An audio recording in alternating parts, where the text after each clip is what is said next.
Okay, we're waiting. Let's continue. Let's continue with that one. The UEFA Champions League.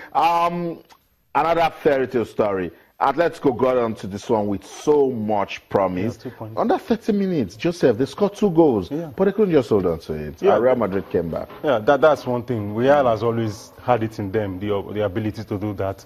And they have a high score. They are a high scoring side. You know, they have Cristiano Ronaldo.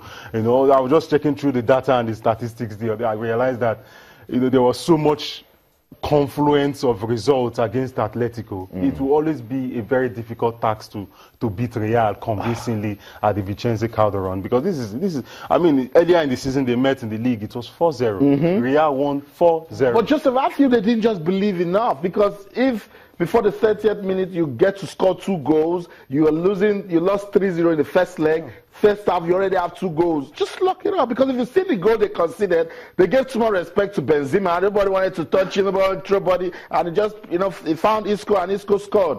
And that's their undoing right there. The one thing with Real is that they understand Atletico very well. This is a team they've played several times. You know, they are local rivals. So when it comes to the Champions League, I don't know, somehow Real just know how to get the job done. I knew even after they went 2 goals up that it would be very difficult for them to, you know, to get a 3rd goal. I just said to myself, could it be their lucky day? Could it be that, you know, they are just trying to, because this is the last game they are going to play in that stadium, Vicente Calderon, their 51 years old stadium. They are moving to, you know, Wanda Metropolitan new stadium, 67,000 capacity. I just thought maybe they were just trying to, you know, make it a fairy tale end. But something in my heart, I just had this hunch that definitely Real will respond. Whatever they did in that first half, they knew didn't work. So I'm sure when they came out from the way, I knew there was going to be a response. I knew that it would be very difficult for Atletico to really hold on. Well, my pain is that Atletico didn't just want to fight, or maybe showed so much respect to Real Madrid, because they came out with a bang. 18th minute they were leading. Before the 30th minute, 2-0. Yeah. All you just need to do, if you can score 2 goals in the first half, protect those goals, come back in the second. If you get one more, game goes into extra time. First half, they scored 2 goals in the first half. Maybe the goals came too early. You know, when you score early, you give the opponent an opportunity to sit back and now reflect over whatever they are doing.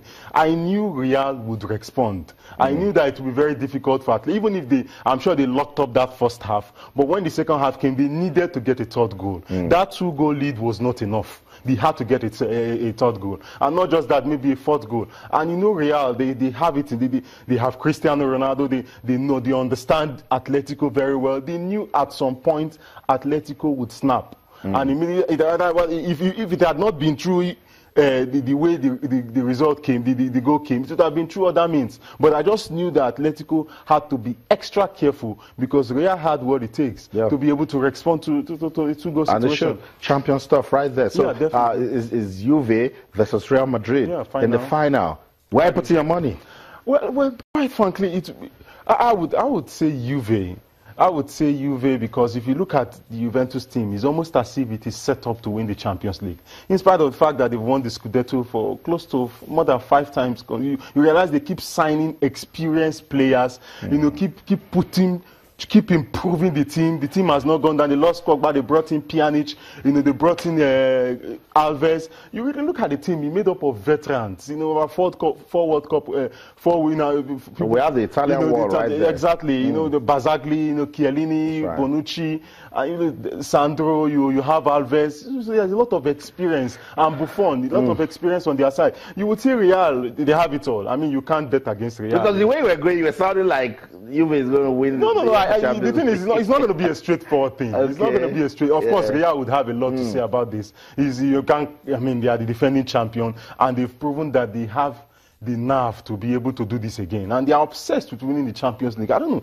Real Madrid wants to win the Champions League season in, season out. When it was time for to winning the for the 10th time, it was almost as if the entire Real Madrid history depended on it. Everything was thrown into winning the La Decima, and they won it. This time around, they want a piece of history. They want to be the first team to win it back to back. Okay. You know, and is that their pressure right there? First team to win it back to back. And Real, and that could also be their distraction. Yeah, definitely. Real, they're just obsessed with history. They've done it all, and this is the trophy they want to win now. Not just the Champions League, but the record. And they have the ability to win it. But I just feel on the side of motivation, you know, Juventus haven't lost to Barcelona the last time, and with the way the team is wired right now, how locked up you just have this thinking that if Juve can win it, this is the time. Because they've shown character, they've been disciplined, they've shown intent, they've played as a team. But I mean, this is a Real Madrid. They just love cup finals. They love cup finals. That's what I'm saying. They love cup finals. You can't write them off. You can't write them off.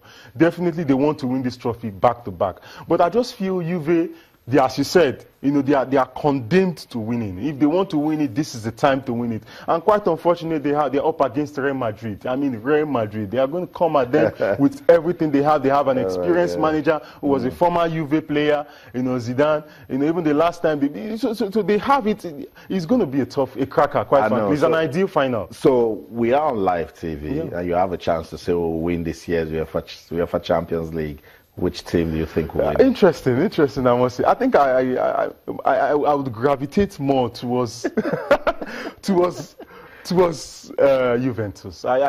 2-1 for Juve. So Joseph Mukuzi says Juve can win this year's UEFA Champions League. Which team do you think will win this year's UEFA Champions League? Now we have our finalists, is Real Madrid and Juventus. Talk to us on Twitter, channels_sports, and on Facebook, channels IFN Sports. There's also going to be Europa League action, semi-finals game. Manchester United fans, your team will be playing Celta Vigo.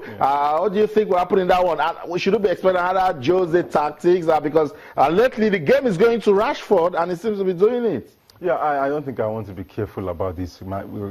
No doubt, Manchester United will make it to the final. I mean, they've done the most difficult task at Celta, through a free kick goal from Rashford. I think they know that this is one window they cannot afford to close. This is a window into the Champions League. They know that in the league there's a lot of permutations that are, not in their favor, and it's quite tough. Draws. Exactly, it's quite tough at the top. The top 5 position is quite, even 6, as a matter of fact. It's very tough because Arsenal just defeated Southampton. You understand? They lost to Arsenal the weekend. Back-to-back defeats. I don't think Mourinho wants it. I do believe that against Celta, they would be very, very disciplined and composed, and they'll get the job done. And then Olympic Lyon will take on Ajax. Ajax won the first leg 4-1. So that one's going to be a fight. Let's see if Lyon can do the same. It's dicey. I do believe that Olympic Lyon is capable of scoring 3 goals. I do believe so. They have Lacazette. The team is. How about that 4-1 in the Champions League? 4-1, yeah. But the thing is, Ajax would have to come up with their A game. They know that it's a lot of pressure. It's not done and dusted. They are playing away to Lyon, and Lyon, they are at home. So a lot can still go wrong, but they will need to really come up with their A game to I agree with you. So that's it. The UEFA Champions League and the Europa League are giving us reasons to talk sports. We'll go on a quick break. When we come back, we'll find out what you're saying on Twitter. You'll have a lot to say about all of this. We'll read your tweets, so we'll come back. Stay.